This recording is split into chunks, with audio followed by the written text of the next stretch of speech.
बिस्मिल्लाहिर्रहमानिर्रहीम। अस्सलामु अलैकुम नाज़रीन।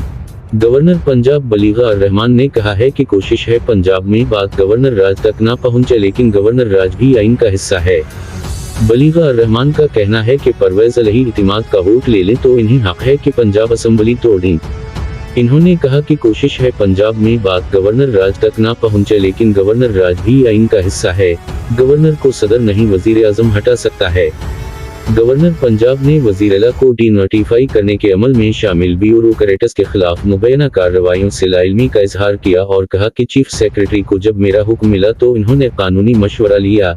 डिप्टी सेक्रेटरी की मअतली का मुझे नहीं पता, अगर आर्डर चीफ सेक्रेटरी ने दिया तो डिप्टी सेक्रेटरी को क्यों मुअत्तल किया गया। नाज़रीन, अपना ख्याल रखिएगा। खुदा हाफिज। पाकिस्तान जिंदाबाद।